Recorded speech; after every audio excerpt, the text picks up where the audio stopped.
Hola, te invito a escuchar un nuevo episodio en mi canal de historias de vida increíbles. Como siempre, todo estaba tranquilo en la clínica privada Profamilia. Todo andaba en las mejores condiciones. Había recepción, gerentes personales y, por supuesto, médicos. Uno de ellos podría ser Mariana, una tímida ratoncita gris que se escondía detrás de los cristales de sus divertidas gafas. La muchacha aquí era solo una enfermera. No sufría de ambiciones especiales. Su madre la crió de esa manera. Mariana, aunque no sabía ser autodidáctica, era muy atractiva. Sin embargo, no estaba acostumbrada a peinarse. Recogía su cabello en una cola y luego se ponía a trabajar. Muy a menudo se podía ver cómo se paraba, encorvada, soñando con algo, pero era casi imposible discernir su belleza detrás de todas esas fachas.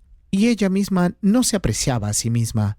No consideraba que había algo en ella que pudiera captar la atención de alguien. Mariana era una hija ejemplar. Su madre la crió como a una niña modesta que no se atrevía a objetar ni una palabra. Y Mariana ya tendría que salir del nido y volar para conquistar nuevos picos, pero la mamá gallina parecía estar tratando de crear otra vida para su hija. La propia Claudia Monterrosa no tenía vida. Esperó a un príncipe en su caballo blanco, pero él nunca apareció y la vejez ya se había apoderado de ella. ¿Y cómo fue que logró quedar embarazada de Mariana? Era una pregunta que preocupaba a los vecinos y conocidos de doña Claudia, pero nunca se atrevieron a preguntarle. Tal vez había tenido una aventura, susurraban a sus espaldas. Claudia Monterrosa era una maestra de escuela, a quien no solo le encantaba enseñar a su hija, sino que también adoraba a los poetas del barroco. Estas dos pasiones eran sus únicas alegrías en la vida. Entonces, solía pasar que cuando su hija no estaba en casa, Claudia Monterrosa se sentaba junto a la ventana y podía estar durante horas, mirando a lo lejos, soñando con algo. Y cuando Mariana llegaba de la escuela, luego del trabajo, ella comenzaba a instruir y enseñar a su hija cómo vivir, a quién amar y cómo comportarse en la sociedad.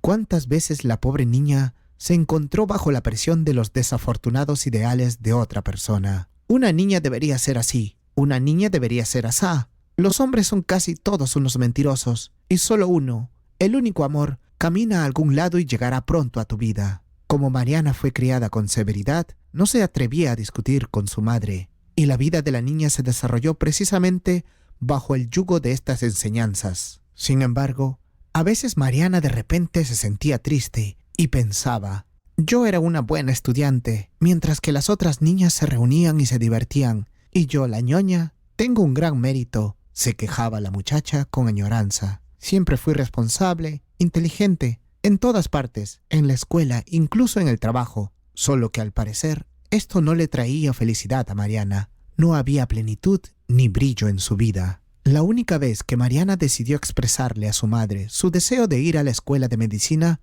nuevamente comenzó a discutir y reescribir el futuro de su hija a su manera. Hija, ¿qué significa ser un médico? Una enfermera es útil en todas partes y siempre encontrará trabajo, siempre estarás en el negocio y esas universidades solo te harán perder tu tiempo. Necesitas el éxito. Y otra vez, Mariana no fue en contra de la voluntad de su madre. Estudió enfermería y se fue a trabajar a una clínica privada por recomendación de su madre. Y aquí ella dijo: qué bueno que Sergio, a quien enseñé, trabaja en el departamento de recursos humanos de una clínica. Y así fluían los días quisquillosos de una enfermera discreta en una clínica privada. Aquí Mariana tuvo trabajo más que suficiente. Cirugías, poner sueros, luego inyecciones.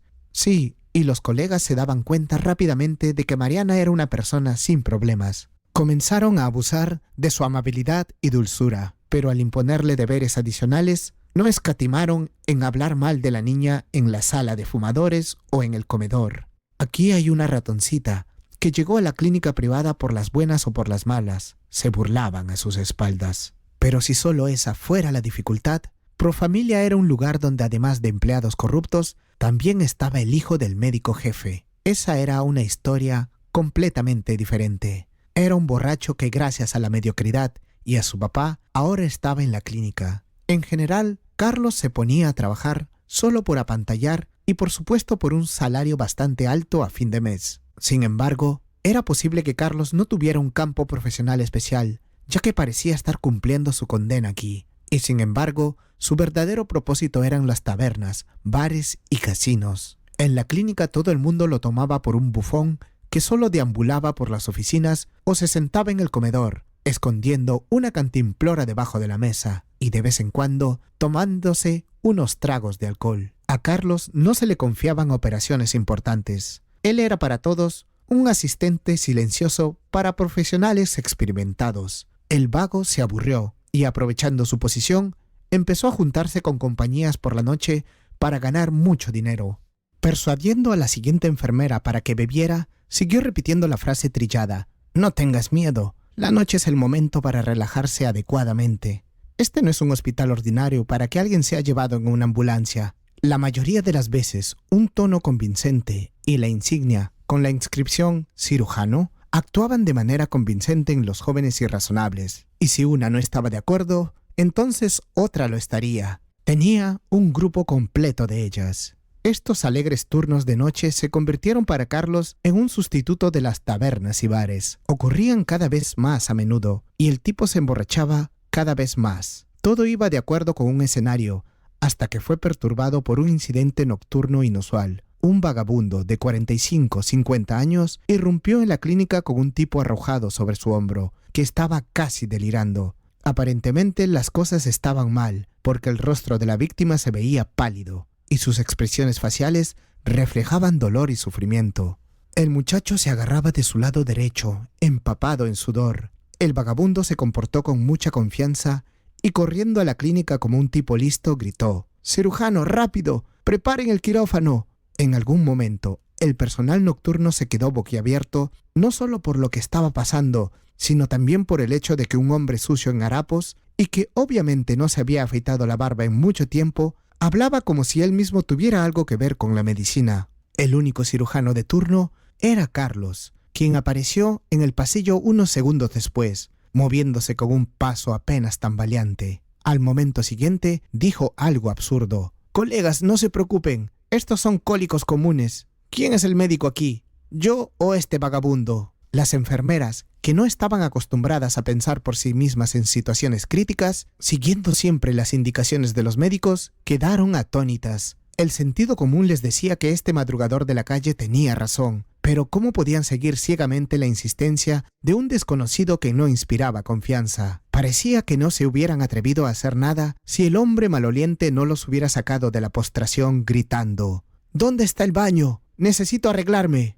Al darse cuenta de que no tenía en quién confiar, el vagabundo decidió actuar. «Prepárenme una bata y desinfección. El tipo comenzará una peritonitis en cualquier momento». No había dudas, fue muy asertivo. La determinación no hizo que ninguna enfermera se moviera, pero Mariana recordaba todo lo que sus maestros le habían enseñado. Inmediatamente tomó una camilla, llamó a los camilleros, quienes acostaron al tipo y lo llevaron a la sala de operaciones. Cuando la camilla abrió las puertas de la sala de operaciones, ya había un anestesiólogo adentro, que había escuchado todo y había preparado todo con anticipación. Todo iba como una película. Mariana se sintió en su lugar. Estaba abrumada por el orgullo de poder ayudar a la gente. Quizás por primera vez en su vida, tomó una decisión por su cuenta, y por eso se sintió tan bien que parecía que le crecían alas en la espalda. Y el mismo Carlos no entendía cómo terminó encerrado en una sala vacía, ya que comenzó a discutir sobre las reglas e interferir con el proceso de salvar al muchacho. Todo estaba listo en el quirófano. En la puerta apareció un médico,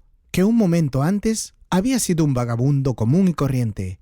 Estaba vestido con una bata, tenía guantes en las manos y una gorra médica cubría su cabeza. Nada decía que se trataba de un vagabundo que por una feliz coincidencia estaba en el lugar adecuado en el momento adecuado. Aquella noche, dos figuras se inclinaron sobre el tipo, los médicos y Mariana, quienes sacaron al paciente del otro mundo. Mientras se llevaba a cabo la operación, el hecho de que frente a ella había un vagabundo no podía entrarle en su cabeza. Es una persona muy ordenada. ¿Cómo puede ser un vagabundo? Es que solo la ropa que lleva lo delata. La chica desplazó preguntas silenciosas en su cabeza. La cirugía fue hábilmente ejecutada, que asombró a todos sin excepción. Detrás de la figura de un vagabundo estaba Iván Velázquez, un cirujano que alguna vez fue famoso. Parecía que nada podía ensombrecer la vida de un brillante especialista. Su destino estaba pintado y planificado para las próximas décadas. En todo le iba bien a Iván, tanto en el trabajo como con la familia. Era el esposo de una amada esposa, quien estaba esperando el nacimiento de su hijo. Todo se truncó en un instante cuando su amada Antonia tuvo un accidente y murió junto con su hijo, que estaba a punto de nacer. Esto destrozó a Iván. Primero comenzó a ahogar su dolor con una copa o dos, y luego simplemente no podía parar. El hombre ni se dio cuenta y ahora ni siquiera recordaba cómo perdió por primera vez su trabajo, y con él su estatus, dinero, posición y vivienda, quedando así en la calle. Era como si lo hubieran arrastrado a una vida pasada, a esta situación con un tipo que justo enfrente de Iván se enfermó en la calle. Vio a un muchachito caer de un auto desde el lado del conductor hacia la acera, agarrando con fuerza el teléfono en sus manos, murmurando algo incoherente sobre un dolor agudo repentino, y que no había nadie para ayudarlo. El tipo se derrumbó a los pies de Iván. El hombre vio mucho durante el tiempo que logró vivir en la calle. Parece que su corazón incluso tuvo tiempo de endurecerse, pero esta vez parecía haber salido de su aburrida realidad. Recogió al tipo, lo metió en el auto, se puso al volante y corrió a la clínica más cercana. Cuando la operación llegó a su fin, Iván Velázquez se dirigió a Mariana con una solicitud para pasar la noche en su casa. Aunque no le gustaba estar en deuda con alguien, la fatiga simplemente le cortaba los pies, porque hacía mucho tiempo que no operaba. No se había esforzado demasiado física y mentalmente durante mucho tiempo. El resto de la noche pasó desapercibido, y la mañana comenzó con el hecho de que el médico jefe apareció en el umbral de su clínica. Era un hombre grande con una voz fuerte. Su apariencia se vio reforzada por lo que era por dentro. Todo estaba bajo control con Miguel Centeno. Era un hombre de negocios poderoso, tenía conexiones en la capital. Ya consciente del incidente de la noche anterior, habló en voz alta, como si se dirigiera a todos a la vez. ¿Quién realizó la operación? Me estoy irritando. Carlos salió al encuentro de su padre, ya un poco sobrio, pero aún bajo los efectos del alcohol y bastante desaliñado. Casi gritó con valentía: «Padre, yo lo operé». Sin esperar la reacción de los demás, Mariana se separó de la multitud de enfermeras y emocionada comenzó a contar cómo sucedió todo realmente. Hacia el final de la historia, el personal sacó de la sala a Iván Velázquez, que tenía sueño y aún no había tenido tiempo de descansar adecuadamente. «¿Cómo te llamas?», dijo Miguel Centeno dirigiéndose al cirujano. «Mi nombre es Iván Velázquez», respondió Iván con la debida dignidad. De entre la multitud, alguien incluso lanzó una exclamación, reconociendo a este especialista que fue tan famoso en su época y que había salvado de la muerte a decenas de personas. Cuando el muchacho, que fue rescatado por Iván, recobró el sentido y se rehabilitó, solicitó al alcalde de la ciudad que destituyera al médico jefe y a su hijo negligente de sus cargos. Y como el paciente resultó ser un influyente empresario de peso en la ciudad, su petición fue escuchada y concedida, y también contribuyó a que Iván Velázquez ocupara merecidamente el lugar del médico jefe en la clínica Profamilia. Entonces el cirujano pudo volver a la vida normal, pudo poner al servicio de los demás su habilidad para salvar la vida de las personas nuevamente. Esto le dio a Iván una nueva visión de este mundo. Incluso fue capaz de comprender que podía seguir adelante, que podía amar y ser amado nuevamente. Este incidente también afectó a Mariana de manera especial. De repente sintió que era una persona autosuficiente, que podía tomar decisiones en la vida y vivir feliz. Convencida de esto, aceptó la oferta de su primer paciente serio para tener una cita. Entonces la chica conoció a Martín, su futuro esposo. Los jóvenes se enamoraron y se casaron. En la carrera de Mariana, también todo empezó a mejorar. Ella estaba preparándose para ingresar a obtener una educación médica superior, pero antes de eso, ganó otra pequeña victoria. Tomó el merecido lugar de la enfermera jefe. Iván Velázquez apreciaba mucho su talento. Por cierto, Iván conoció a la madre en la boda de Mariana. Al final resultó que estas dos personas inteligentes tenían algo en común de qué hablar. Quizás este sea el comienzo de otra historia romántica. Si te ha gustado esta historia, por favor, apóyame con un pulgar hacia arriba y suscríbete a mi canal.